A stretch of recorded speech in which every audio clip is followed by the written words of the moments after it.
Welcome to this explainer. Look, today we're absolutely not here to talk about goals or on-pitch tactics or who takes home the trophy.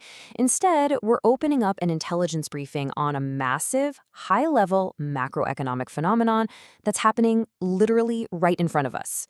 We're looking at the global sports apparatus, but treating it as a highly sophisticated cross-border financial infrastructure. Our source briefing drops this perfect contrarian hook right off the bat. While the sports world tracks TV rights, institutional investors have a massive blind spot. Everyone is so hyperfixated on corporate stadium sponsorships, player transfer valuations, and hospitality metrics. But the true massive flow of global capital around these international tournaments, it's completely hidden from the mainstream market. We're talking about sovereign capital networks and migration patterns just colliding in real time. So here's how we're going to break down this intelligence briefing today. First, the institutional blind spot. Second, 2 passports, 1 balance sheet. Third, the counter-cyclical asset class. Then we'll hit athletes as venture catalysts, compressing cross-border friction, and finally wrap it up with the Diaspora Derby Index. All right, Section 1, the institutional blind spot. I really want to challenge you to look completely past the broadcast rates and that superficial entertainment value of a group stage match. We need to view these events strictly through the lens of structural finance. The core paradigm we're establishing here is what's defined as Diaspora Economics. You see, modern international squads increasingly reflect multinational identities. And when you take those shifting migration patterns and combine them with dual-nationality athletes, you literally create an entirely new macroeconomic framework. These athletes, they serve as vital trust bridges, foundational infrastructure really, connecting venture capital corridors and digital remittance ecosystems right between developed economic centers and emerging markets. Now, the sheer scale of the data here is just staggering. Take a look at the remittance baseline. We're talking an $850 billion structural baseline. That actively surpasses foreign direct investment. Let that sink in. Next, we see this rapid venture deployment, an estimated $1.2 billion actively deployed by Africans across sub-Saharan tech alone. And finally, check out the infrastructure moat. Fintech friction reduction dropping transaction costs from a steep 12% down to under 3.5%. This isn't just a game, guys. This is a highly optimized corporate ecosystem taking shape. Moving on to Section 2, 2 passports, 1 balance sheet. Let's shift from the macro data down to the micro-catalyst level. We really need to start examining the individual dual-nationality athlete not just as a player, but as a living, breathing corporate entity. Think about a match like Sweden versus Tunisia. According to the briefing, the second that whistle blows, the physical boundaries of the pitch basically blur into an economic matrix. On one side, you've got athletes born and structurally integrated into European academies. On the other, they're representing their ancestral sovereignty. These matches are live, high-frequency case studies of globalized labor and capital movement. It's a total inevitability driven by decades of migration trends. The absolutely crucial point here is understanding the asset profile of these individuals. An elite athlete with 2 passports represents a multi-market corporate enterprise. They effortlessly hold domestic bank accounts, commercial property, and corporate alignments within G7 nations. But simultaneously, they possess deep cultural capital, investment channels, and generational networks back in emerging economies. Because they hold those 2 passports, they are virtually immune to the traditional friction points that normally choke up standard cross-border institutional capital. They're essentially human economic pipelines connecting disparate financial ecosystems. Okay, Section 3, the countercyclical asset class.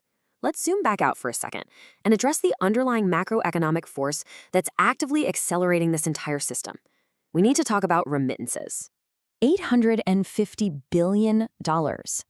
That number is just staggering.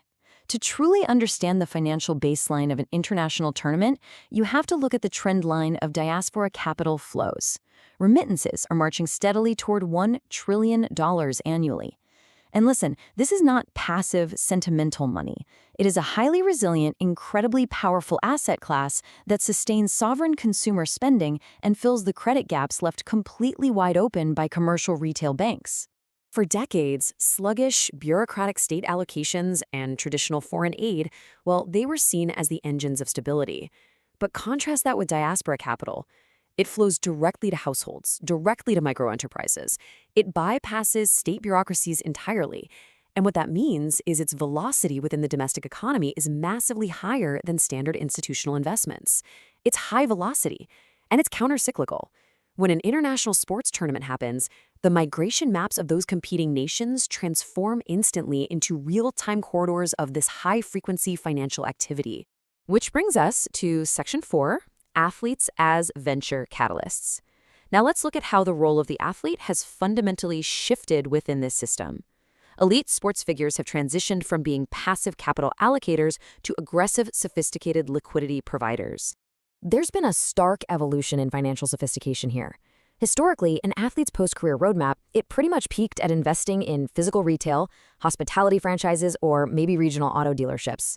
But today's dual-nationality high-net-worth athlete operates with the agility of a seasoned international venture capitalist. They're actively funding early-stage tech startups, backing high-growth fintech platforms, and directly injecting capital right into localized innovation ecosystems. And this brings an immediate structural advantage to emerging markets. Startups in these regions frequently face a heavy credibility tax when pitching to Western institutional capital pools. But when a European-born player integrates their Western network of angel investors and private wealth managers into an emerging market, they act as a trust bridge. An athlete anchoring an investment slashes customer acquisition costs thanks to their massive native social capital, and their involvement signals instant validation to international syndicates. It effectively de-risks the whole asset. All right, Section 5, compressing cross-border friction. Because, of course, absolutely none of this capital can flow efficiently without the proper digital plumbing. Let's examine how technology is enabling this high-frequency peer-to-peer allocation. You know, the structural friction of moving money across borders used to be a highly lucrative extortion model for legacy financial intermediaries. Brick-and-mortar wire institutions used to extract up to 12% on cross-border microtransactions. 12%. But the rapid maturity of the fintech sector has completely broken that monopoly. By utilizing digitized remittance rails, they've aggressively compressed those transaction fees down to under 3.5%, capturing immense value that used to just be lost to corporate gatekeepers.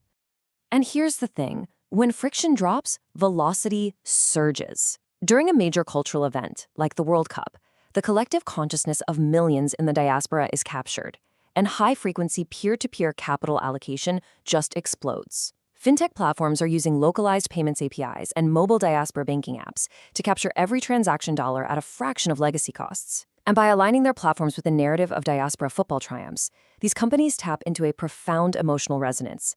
They aren't just payment apps anymore. They're building generational brand equity by becoming the essential digital infrastructure holding a borderless community together. Finally, Section 6, the Diaspora Derby Index. This brings us to the ultimate synthesis of our briefing. We're unveiling a proprietary, actionable framework designed specifically for institutional investors to map and actually decode these economic signals. Let's break down this donut chart for the Diaspora Derby Index. This framework quantifies macro connectivity across specific international match corridors using 5 core variables. Demographic migration links and sovereign remittance volume hold the heaviest weight at 25% each. Then, we look at startup ecosystem connectivity at 20%, followed by venture capital activity and historical bilateral trade relationships at 15% each. By applying this index to high-intensity pairings, think France versus Morocco or England versus Nigeria, investors can uncover highly accurate structural trends way before they ever show up on standard macroeconomic dashboards. So, the absolute core thesis you need to take away from this explainer is this. If an international corridor scores high on the Diaspora Derby Index, it means the underlying human capital, consumer network, and payments infrastructure are already optimized. Football matches have completely transcended entertainment. They are live, fluid maps of future capital flows. They're early-stage predictive signals ready for serious enterprise investment. Which leaves us with a final, provocative challenge for anyone managing serious capital today. The next generation of global investment opportunities might not come from stale diplomatic summits or formal state trade agreements. No, they'll likely emerge from borderless communities that have spent decades quietly building these economic bridges. So will your next major emerging market allocation be signaled by a border meeting or a group stage fixture? Thanks so much for joining me for this intelligence briefing.